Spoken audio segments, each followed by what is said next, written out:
Good morning সকলকে।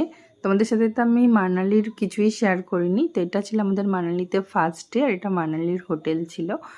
আর আমরা যখন মানালিতে পৌঁছেছিলাম অনেকটাই রাত্রির হয়ে গিয়েছিল। এটা ছিল বাইরের ফ্রন্টটা দেখলে, তো ভেতরটাও দেখতে থাকো, খুবই ভালো লাগবে। আর যেহেতু অনেকটা রাত্রির হয়ে গেছিলো, কতটা কি বুঝতে পারবে জানি না, কিন্তু মানে ভালো, খুবই সুন্দর। আমার তো খুব পছন্দ হয়েছিল সিমলার হোটেলের থেকেও মানালির হোটেলটা, কারণ এখানের অ্যাম্বিয়েন্স, এখানের সব কিছুটাই খুব খোলামেলা আর খুব সুন্দর, যেটা সিমলার হোটেলটায় ছিল না। আর পরে আমি তোমাদের সাথে সকালের ভিউজ, তারপর মানালি থেকে আমরা কোথায় কোথায় গেলাম সবটাই মানে শেয়ার করব।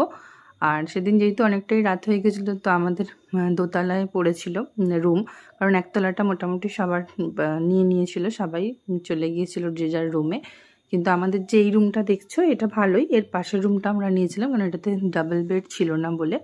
তারপরেও কিন্তু ওখানে যে আমাদের ম্যানেজমেন্টের যে দাদা ছিলেন, তিনি আমাদের নিচে অন্য জায়গায় নিয়ে গেছিলেন, কারণ আমার তো পায়ের সমস্যা, তাই সিঁড়ি দিয়ে ওঠানামা করতে আবার অত দোতলায় অনেকটাই প্রবলেম। কিন্তু এই রুমটাও কিন্তু আমাদের ভালো লেগেছিল। বাকি এই রুমটা আর নেওয়া হয়নি, ডাবল বেডও ছিল মনে হচ্ছে। তো হ্যাঁ, ডাবল বেড ছিল, কিন্তু নিইনি। আমরা সেই ওপরেই গেলাম, কারণ এখানটা পুরো একদম আলাদা হয়ে যাচ্ছে সবার থেকে, সেই জন্য। তো ওপরে গিয়েই দেখো ডাবল বেডের এই রুমটা নেওয়া হয়েছিল। আর খুবই ক্লান্ত ছিলাম, আমি খেতেও যেতে পারিনি, আমার খাবারটা এনে দিয়েছিল। তো তোমাদের সাথে আমি পরে শেয়ার করবো মানালির আর কোথায় কোথায় ঘুরলাম। টাটা।